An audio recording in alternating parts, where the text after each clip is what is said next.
Alright, guys. Hungary have just beaten England by a goal to nil. And as an England fan, that was disappointing, to be honest.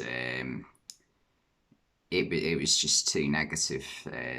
And I think part of the problem was the fact that Southgate wanted to mix it up, start some players that haven't, well, two of them haven't even played for England before, and a lot of them haven't played with each other before. So James Justin and Jarrett Bowen were the two debutants, and they've deserved their call up. They've both, well, Jarrett Bowen in particular. James Justin, I think he had a bad injury, but since he's come back for Leicester, he's played very well. And Leicester have moved up the league table recently, and he's been part of that. But yeah, it just didn't click. I thought a lot of England and Hungary. Before I say anything else, Hungary deserved it. They were the better side, and they got their penalty in the second half. It was, I don't know how I feel about it, because Reece James, it feels harsh on him, but you have to put yourself in the view of um,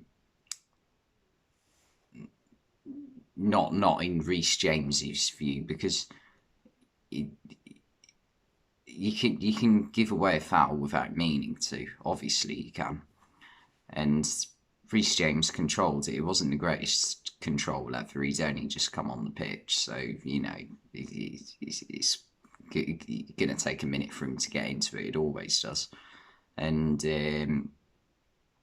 the Hungary winger manages to run around the outside of him and didn't really get to the ball. But Reece James is like naturally put out an arm, and it has sort of knocked him over, because Reece James is a big, strong guy. So yeah, you can understand why the Hungary player went down. So it feels a bit harsher on Reece James, but it probably just about is a penalty, and it was a brilliantly taken penalty by Szoboszlai. Didn't give Pickford a chance, even though he went the right way. But yeah, England did have a few chances throughout the game. Harry Kane had a really good effort that came close in the second half. Connor Cody, after making a brilliant goal line clearance in the first half, came close with a header in the second half. But yeah, it just didn't click. England weren't good enough. Harry Kane, it felt very reminiscent of that Croatia game in the World Cup, where he kept coming so deep to get the ball, so that he was just ineffective, and we didn't have anyone playing the striker role. Jarrett Bowen, I think if you asked him, would say he'd be pretty disappointed with how his debut went. He struggled to really make an impact on the game. I think the same can be said for Mason Mount. The the two players who I thought actually had decent games for England were two of the centre backs in Connor Cody, and I thought Harry Maguire had a reasonably decent game. I think there were a few players who definitely didn't have bad games, but just didn't excel, definitely. And the substitutions that Southgate brought on, like Grealish, Reece James, as I've already mentioned. Who else? Who am I forgetting?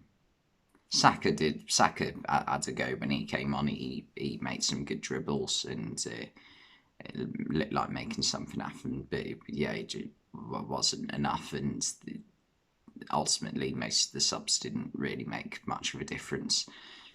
A lot of people are saying Southgate's not good enough, Southgate this, Southgate that, and I I quite like the guy. I'll be honest. I can see that he's not a tactical genius. He's not Jose Mourinho or Pep Guardiola or whatever.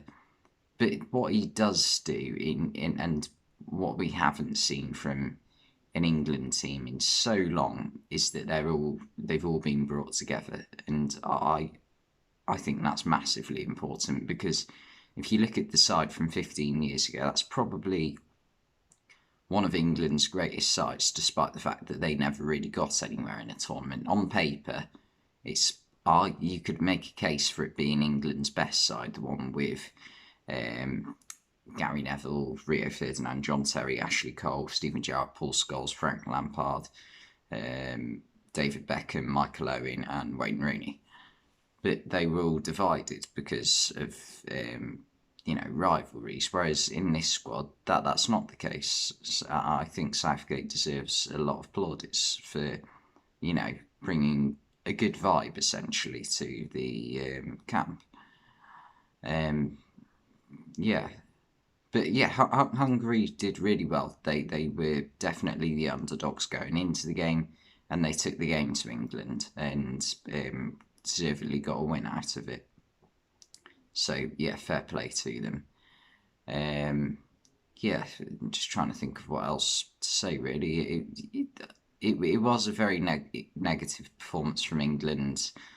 Declan Rice and Jude Bellingham struggled to get on the ball in midfield, so that wasn't great on that behalf.